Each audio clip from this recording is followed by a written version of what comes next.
You're born wealthy. You're born abundant. You're born with all your things. So it's not a matter of what you are. It's a matter of what state you embody most of the time. Just think about it. Think about wealthy people, right? We're going to reduce wealth to money, although that's an end product of it. We'll get into that in a minute. But when somebody's wealthy and they have a problem, what do?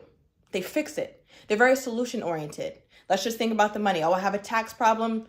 Throw the money at it, fix it. Oh, my child needs school, fix it. The insurance doesn't cover this heart transplant my child needs, fix it. They're always thinking about what best way, how most efficiently can they solve a problem, how quickly can they do it, and how thoroughly can they do it. They don't just let little things in their life linger, just being issues, right? And we're just solely talking money.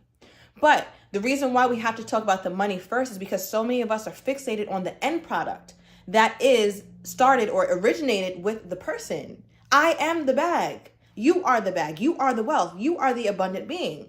There's no such thing as wealth without you first. You had to be here before the wealth could be present. So what does that tell you? You are the currency. Now, one of the reasons why many of us aren't manifesting or we're not wealthy and we're not rolling in dough like we all like to be is because we don't embody a wealthy mindset. What does a wealthy mindset look like, act like, move like, do like? So if you're going around your day, let's say you start your day, your car isn't starting. Do we lose our mind? Yes. We're going to lose our mind. Like, oh my God, my battery isn't working. I got to call the mechanic. He's about to charge me an arm and a leg. But just think about it. Yeah, it sounds funny or whatever, but that's the truth for many of us. It throws off our day.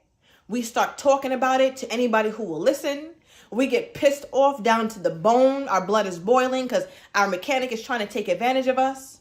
Think about all those think about that series of events and how that repels wealth. Somebody who's wealthy, reducing it to finances, somebody who's wealthy, say, oh, you know what? No problem. I'm going to take an Uber here on Monday, Tuesday. By then, my car should be out of the shop and I'll be fine. Problem solved. Or better yet, how that would look for you when your car didn't start is, I'm in a financial transition. My money is a little funny, but it's all right. I'll figure it out. I can get a ride here. I can walk there. I can do that. That is a mindset of wealth. We do not need the money first and then we become wealthy. No, we become and we embody the wealth before it happens in our lives. So if you feel like you've been hunting down ways to figure out how to manifest, you're trying to go on your path, whatever that is, maybe a spiritual path, a career path, maybe you're trying to become a better father, a better mother, whatever it is that you're trying to do, it's there for you. But you have to operate like that first before you can see it. And we hear that all the time. You have to be something before you see it. You have to believe it before you see it. And it's not about psyching ourselves up and saying, I'm rich, I'm rich, I'm rich. Because that's just not true. All it's going to do is put focus on how little we have. But instead of saying, damn, hot dogs for the third night in a row, we're going to say, you know what? This is what I have right now. I'm making do with this. And soon I'll have that. Even just that little difference in language I use, just the way I formulated that sentence is that of a wealthy person versus that of a broke person or a poor person. It's all about the mindset. So when you're wondering why you don't have certain things, ask yourself, how are you talking to yourself? And it sounds so mundane. It sounds so simple because it is, but it's not easy. But it's one of those things that when we really pay attention to it, things in life start to really make sense and start to really come into focus for us. Like, oh, wow, I really have a limited mindset.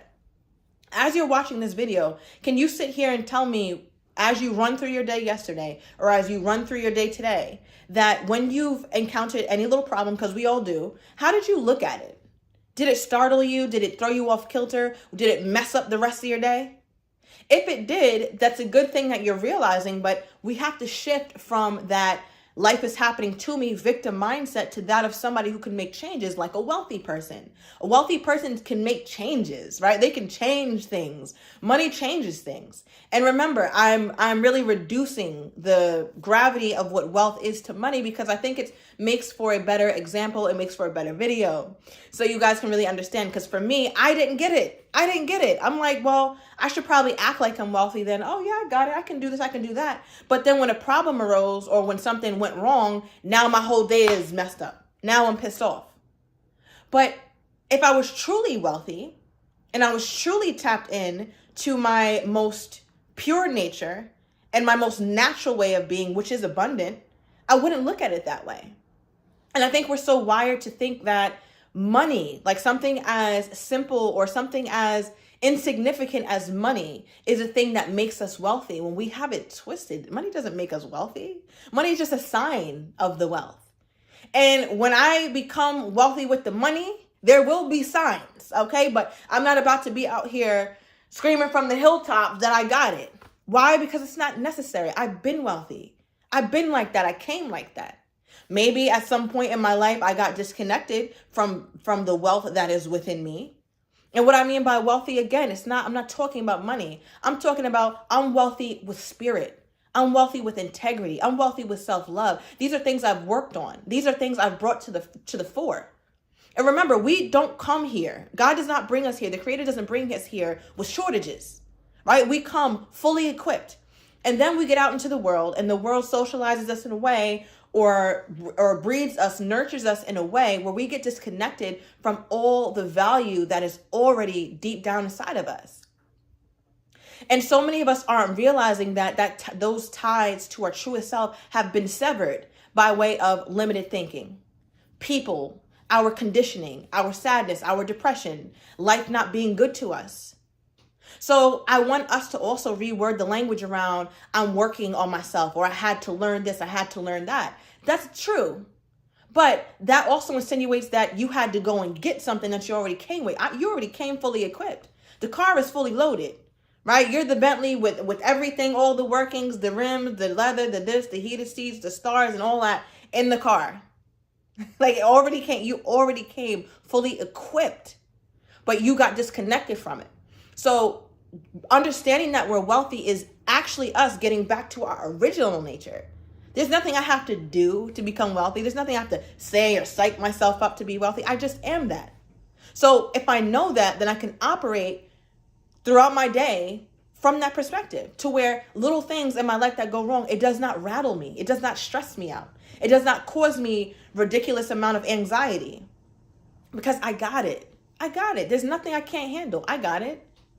So the next time something goes wrong, I want you to remember, I got it. I'm already equipped. Listen, the Creator gave me all the things. Okay? The Creator gave me all the things. And I want you to keep that in the fore of your mind. Tell yourself that all the time, because it's true. It's not about no woo-woo stuff, or I need to, hypnotize myself to believe these things about myself that aren't true. No, this is true. This is true. You're abundant. Everything around you, everything that the Creator made is abundant. Everything around us is, you can't even count it. I can't count how much sky there is, how many sand grains there are. I can't count the trees. I can't count the dirt. It's just infinite. And so are you. So this is one of the Creator's best creations. Us, you, me. And you want to sit up here and operate from a state of lack? Think about the juxtaposition in that. You're this being, even comprised of trillions of cells, and you sitting up here angry because something didn't go right this morning. So what? Fix it. If you can't fix it, do the next best thing. If you can't do the next best thing, do the next best thing. Move on. Because if you keep letting life push you around and boss you around like that, you'll always be subject to everything that's outside of you. When we have to start to understand that what we want to see is our intrinsic worth reflected in our reality. It's intrinsic. You've come with it. There's nothing more you can do. Let me sip my juice before I go to the gym. Hold on. There's nothing more you can do but drink your juice, go to the gym, and tap in. All right, so I'm going to leave it here. I hope this gave you guys something. I hope you got something from this. If you did, let me know down below.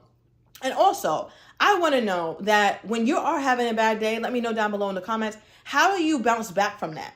Right? Is it positive self-talk? Is it you take your nap, or you just get pissed off? You need a moment to vent. You need a moment to walk, or whatever it is. But how do you cope with that? And also, I want you to let me know if your coping mechanism isn't that fruitful or not that productive in terms of you becoming wealthy or realizing your wealth, then what are some changes you can implement? Let me know how this video has helped. As you know, I drop these gems before I go to the gym. So that's where I'm headed, and I will be seeing you guys tomorrow.